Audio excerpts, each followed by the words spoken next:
Hi, it's Giants and Reviews, and today we're going to be talking about the 15th and final entry in the DC Extended Universe, and that film is Aquaman and the Lost Kingdom. If you lead, the Seven Kingdoms will follow.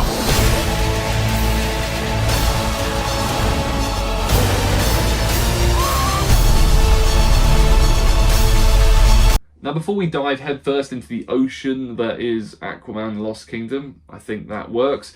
If you enjoy the video, please leave a like. Leave a comment as well. If you've seen the film, what do you think? What's your favourite DC Extended Universe? Who's your favourite character? You can type all three of those or pick whichever one you want. And if you're feeling extra generous, hit the subscribe button. But without further ado, let's talk about the final entry in this universe. Now, like many other people, the DC Extended Universe has been a mixed bag for me. I've absolutely loved the Suicide Squad, James Gunn one, and I've loved his Peacemaker show, thoroughly enjoyed the first Wonder Woman, thoroughly enjoyed the first Aquaman, enjoyed Shazam, the first one, and I thought Birds of Prey was great fun, and both The Flash and Zack Snyder's Justice League both have elements that I really like in them. The rest, to be honest, I just think are either fine to average. I don't despise any of them, to be honest with you. I even think the first Suicide Squad and Whedon's Justice League are perfectly watchable despite being absolutely mediocre to average. I can put them on and happily not, turn them off. That's the biggest compliment I can give them. Aquaman and the Lost Kingdom sees the King of Atlantis forge an unlikely alliance with his brother Orm.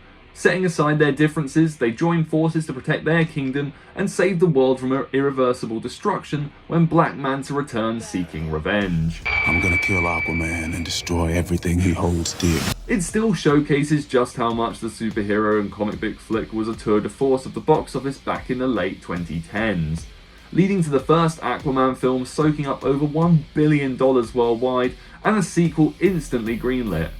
However, a constantly shifting studio, a rapidly sporadic cinematic universe, a global pandemic, and a huge controversy surrounding one of the IP's biggest stars all led to constant delays, and for this sequel, which quite frankly, like with The Flash, a part of me still can't quite believe actually exists. As I mentioned earlier, I'm a sucker for the first film, and the parts that work there mostly work again here.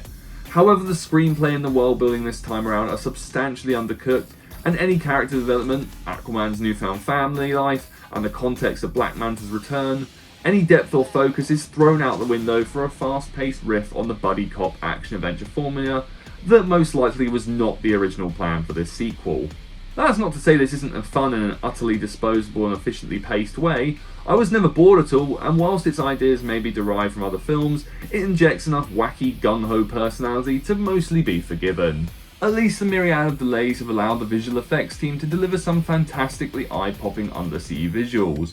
The neon-tinged, futuristic and chaotic look of Atlantis is still the highlight, as well as the kingfish-led pirate city that Aquaman and Orm visit, which sees a host of scaly, tentacular and multi-eyed marine life singing, drinking and gambling their lives away. Manta's volcanic island lair is gargantuan, and the bold, vibrant plant life and its lethal inhabitants are prominently featured later on in the film.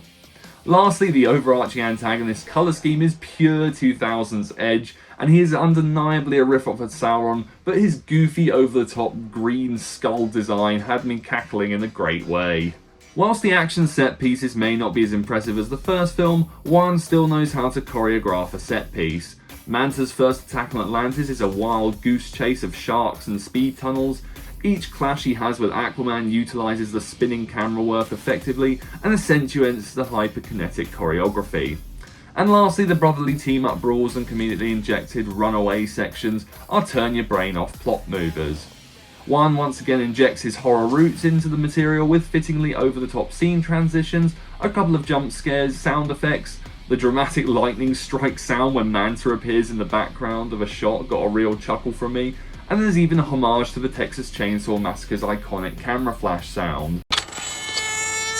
Performance-wise, Momoa clearly still relishes playing this character, and whilst he clearly has been instructed to largely go for the dude bro shtick here, his bursts of fear and anger are well executed. Patrick Wilson quickly switches into the bad guy becomes good guy persona efficiently, and though his return motivations are largely bog standard revenge / end of the world fodder, Abdul Mateen hams up the villainous vicious bastard role entertainingly as Black Manta. Most notably is the clear absence and shafting of Amber Heard's Mira, of whom was a second lead in the previous film. Here she is reduced to largely just being there in shots and occasionally swimming into battle with a handful of lines. It's undeniably awkward and a shame as well, because the duo's relationship was a crux of the first film and should have been further developed here.